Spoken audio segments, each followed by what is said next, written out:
1980년대 초 서울에서요. 전화기 한 대 값이 집 한 채 값보다 비쌌다는 이야기 혹시 들어보셨나요? 아, 그 유명한 이야기죠. 네. 지금 생각하면 이게 거의 뭐 SF 소설 같잖아요. 상상이 안 되죠, 정말. 그런데 이게 불과 한 40여 년 전 바로 대한민국의 현실이었다는 겁니다. 맞습니다. 오늘 저희는 여러분이 보내주신 자료, 이 TDX 혈서 사건 상세조사 보고서를 가지고요. 통신 후진국이었던 한국이 어떻게 IT 강국으로 거듭날 수 있었는지 그 결정적인 순간으로 한번 들어가 보려고 합니다. 네. 이 이야기의 중심에는 불가능의 모든 것을 걸었던 과학자들의 비장한 약속, 바로 TDX 혈서 사건이 있습니다. 이 보고서가 정말 흥미로운 게요. 단순히 우리가 이렇게 대단한 기술을 개발했다, 이런 성공 신화에 그치지 않는다는 점이에요. 아, 그 이상의 내용이 담겨 있군요. 네. 당시 사회가 얼마나 절박했는지, 또 외국 기술을 사올 거냐, 우리 손으로 만들 거냐, 이걸 두고 정책 결정자들이 얼마나 치열하게 싸웠는지, 그리고 실패하면 어떤 처벌이든 받겠다는 이 각서 한 장이 어떻게 한 나라의 운명을 통째로 바꿔 놓았는지를 아주 생생하게 보여주고 있거든요. 와, 오늘 그 씨앗이 어떻게 뿌려지고 거목으로 자라났는지 그 과정을 한번 따라가 보시죠. 좋습니다. 그럼 그 시절 1980년대 초로 한번 거슬러 올라가 보죠. 보고서 첫 부분부터가 좀 충격적인데요. 네. 당시 상황을 소통의 단절이라고 표현하고 있어요. 전화가 그냥 가전제품이 아니라 부와 권력의 상징이었다는 거죠. 맞습니다. 여기 백색 전화, 청색 전화 이런 용어들이 등장하는데 이게 뭔가요? 쉽게 말해서요. 신규로 설치해주는 전화는 청색 전화라고 불렀고요. 네. 기존에 설치돼서 자유롭게 사고팔 수 있었던 전화는 백색 전화라고 불렀습니다. 아, 중고전화기 같은 거군요. 그렇죠. 그런데 문제는 신규 공급이 턱없이 부족하니까 이 양도 가능한 백색 전화에 엄청난 프리미엄이 붙어서 투기 대상이 되어버린 겁니다. 와, 당시 전화 한 대를 신청하면 개통까지 평균 1년, 길게는 3년까지도 기다려야 했어요. 3년이요? 네. 1979년 기준으로 전화 설치를 기다리는 대기 물량만 60만 건에 달했으니까 그야말로 전화 대란이었던 거죠. 아니, 잠시만요. 3년을 기다린다니. 지금 휴대폰 개통하는데 30분도 안 걸리잖아요. 그렇죠. 정말 상상이 안 가는데요? 그런데 아까 전화 한 대가 집 한 채 값이라고 하셨는데 이게 비유적인 표현이 아니라 정말 말 그대로였던 건가요? 비로가 아닙니다. 이 보고서에 나온 당시 시세 비교 자료를 보면 정말 입이 떡 벌어집니다. 얼마나 심했는데요? 1980년대 초 투기가 최고조에 달했을 때 백색 전화 1회선 가격이 약 260만 원까지 치솟았습니다. 260만 원? 그런데 그때 서울 시내 변두리의 일반 주택 한 채 가격이 약 230만 원이었어요. 세상에. 전화 한 대 값이 집 한 채를 넘어선 거네요? 네. 참고로 당시 최고 인기 차종이었던 현대 포니 엑셀 자동차 한 대가 500만 원 정도였으니까요. 와, 전화기가 자동차 반대값이었던 셈이군요. 바로 그겁니다. 이건 정말 충격적이네요. 지금으로 치면 최신 아이폰 한 대 사려고 아파트를 판다는 거랑 비슷한 거잖아요. 그렇죠.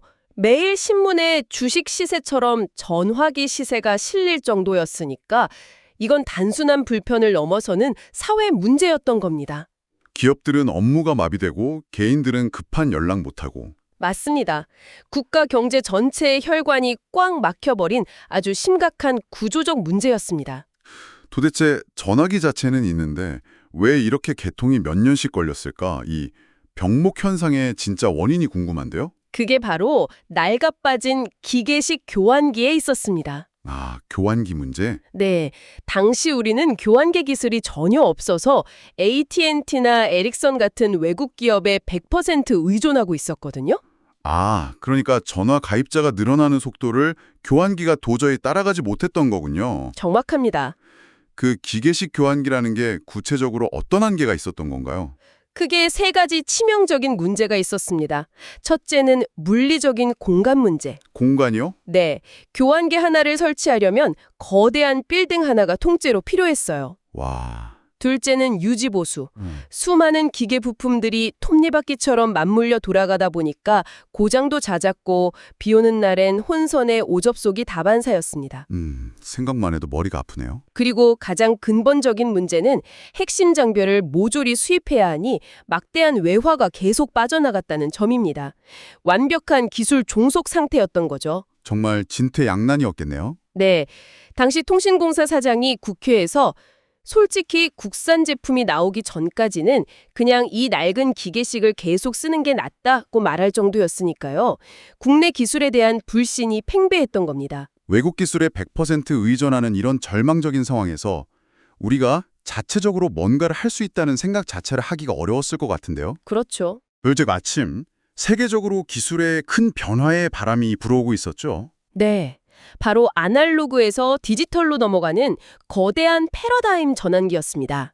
디지털. 기계식 톱니바퀴 대신 반도체 칩을 쓰는 전자식 교환기, 즉 디지털 교환기가 등장한 거죠. 이건 우리에겐 위기이자 기회였습니다. 이 파도에 올라타느냐, 아니면 그냥 지켜보다가 영원한 기술 식민지로 남느냐. 바로 그 갈림길에 선 겁니다. 당연히 정부 내에서도 격렬한 논쟁이 벌어졌습니다. 보고서를 보면 이 논쟁이 현실론과 자주론의 대결로 묘사되던데 구체적으로 어떤 주장을 앞붙었던 건가요? 현실로는 주로 기술을 운영해야 하는 한국전기통신공사 측의 입장이었습니다. 급한 불부터 끄자 뭐 이런 건가요? 맞습니다. 지금 당장 정화대란으로 국민들 원성이 하늘을 찌르는데 언제 성공할지도 모르는 자체 개발에 매달릴 때냐, 검증된 외국 최신 장비를 빨리 수입하자. 아주 합리적인 주장이죠. 그렇죠. 일리는 있네요. 반면에 정책을 담당하는 최신부와 연구를 수행할 한국전자통신연구소, 즉 ETRI는 자주론을 내세웠습니다. 이번에는 우리 손으로 해야 한다. 네, 이번 기회마저 놓치면 우리는 영원히 기술 종속국이 된다. 엄청난 리스크가 있더라도 이번에는 반드시 우리 손으로 국산 교환기 TDX를 개발해야 한다고 맞선 거죠. 그 자주론의 중심에 우리도 할 수 있다는 강한 신념을 가진 최순달 당시 ETRI 소장이 있었군요. 네, 여기서 TDX라는 말이 처음 등장하는데 이게 어떤 뜻인가요? TDX는 타임 디비전 익스체인지의 약자입니다. 우리말로는 시분할 교환기인데 용어는 좀 복잡하죠? 네, 좀 어렵네요. 그냥 간단하게 우리가 최초로 개발하려던 국산 디지털 교환 시스템의 프로젝트명이다. 이렇게 이해하시면 됩니다. 국산 디지털 교환기 프로젝트 TDX. 네, 이 TDX 개발을 두고 양측이 팽팽하게 맞서자 마침내 운명의 날이 다가옵니다. 바로 1982년 3월 15일 최광수 최신부 장관이 주재한 대책회의군요. 맞습니다. 이 회의에서 갈등이 폭발합니다. 통신공사 측에서 ETRI의 개발 계획은 너무 이상적이다. 성공 가능성이 희박하다 하며 계속해서 회의적인 의견을 내놓아요. 그러자 최순달 소장이 자리에서 일어나서 성능, 신뢰도, 개발 시기, 가격 모두 문제 없다. 우리가 반드시 해낼 수 있다고 정면으로 반박하며 강하게 밀어붙입니다. 분위기가 정말 팽팽했겠는데요. 그렇죠. 모두가 숨죽이고 지켜보던 그때 최광수 장관이 역사적인 결단을 내립니다. 보고서에 따르면 장관이 이렇게 말해요. 뭐라고 했나요? 좋다. 그렇다면 만약 실패할 경우 어떤 처벌이라도 받겠다는 서약서를 간부들이 모두 서명 날인해서 제출하시오. 와, 그건 단순한 지시가 아니네요. 네 실력과 의지를 믿어줄 테니 대신 네 목을 내놓으라는 거잖아요. 정확합니다. 당시 TDX 개발 예산이 240억 원이었는데 이건 ETRI 1년 전체 예산의 10배에 달하는 천문학적인 금액이었거든요. 10배요? 네, 이런 돈을 성공 보장도 없는 프로젝트에 쏟아붓는다는 건 장관으로서도 엄청난 정치력 도박이었죠. 그렇겠네요. 그러니 만약 실패하면 저 연구자들이 모든 책임을 지기로 했다는 일종의 정치적 보험이 필요했던 겁니다.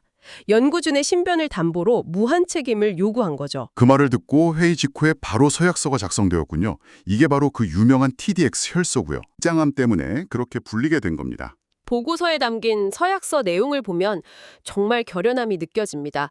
저희 연구단 연구원 일동은 만약 개발에 실패할 경우 어떠한 처벌이라도 달게 받을 것을 서약합니다. 네, 그 서약서에 최순달 소장, 양승택 개발단장을 비롯한 ETRI 핵심 간부들, 그리고 처음에는 반대했지만 결국 대의에 동참한 경상현 통신공사 부사장까지. 와, 한국 통신 역사를 바꿀 주역들이 자신들의 지위와 명예, 그리고 미래 전체를 걸고 서명을 한 겁니다. 그렇게 비장하게 서약서까지 제출했는데 막상 뚜껑을 열어보니 현실은 만만치 않았을 것 같습니다.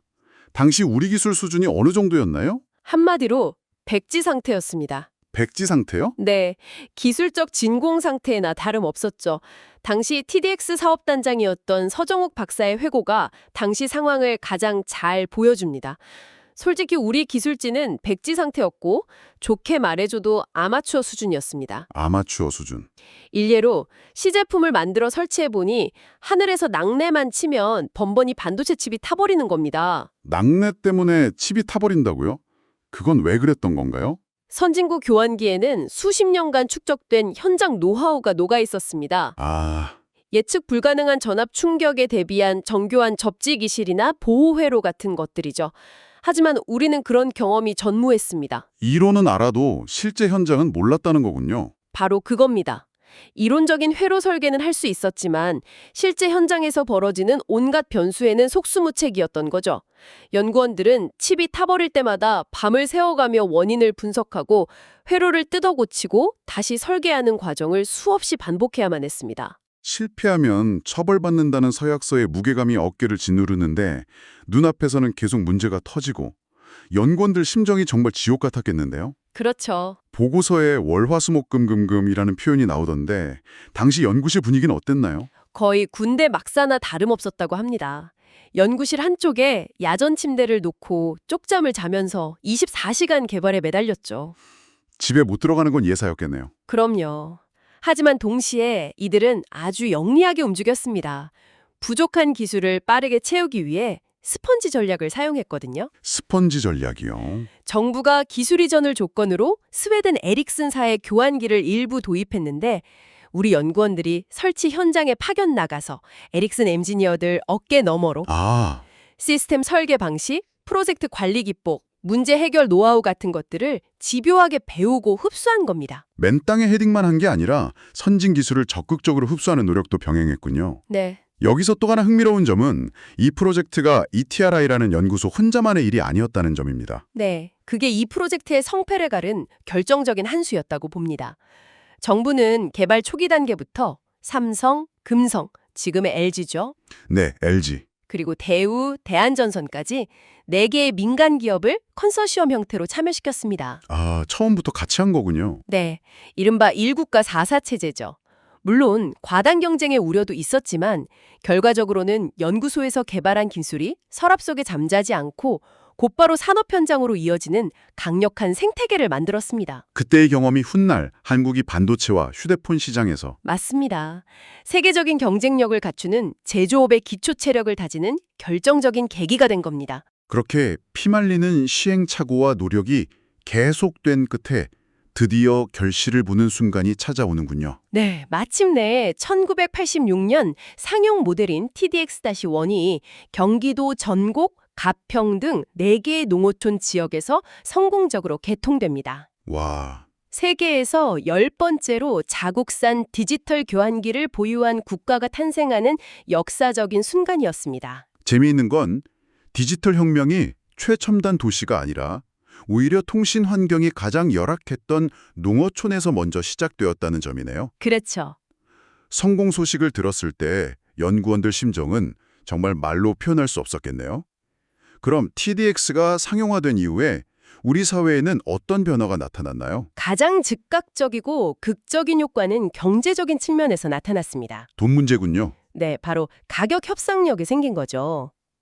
그동안 배짱 영업을 하던 외국 기업들이 국산 대체재가 등장하자마자 교환기 가격을 절반 이하로 대폭 인하하기 시작했습니다. 와, TDX가 없었다면 상상도 못한 일이었죠. 이로 인해 절감한 외화만 수조 원에 달하는 것으로 추산됩니다. 우리 손으로 만든 무기 하나가 생기니까 시장의 판도가 완전히 바뀌어버렸네요. 그렇죠. 사회적으로는 어떤 변화가 있었나요? 그 지긋지긋한 전화 적체 현상은 해결이 됐나요? 완전히 해소됐습니다.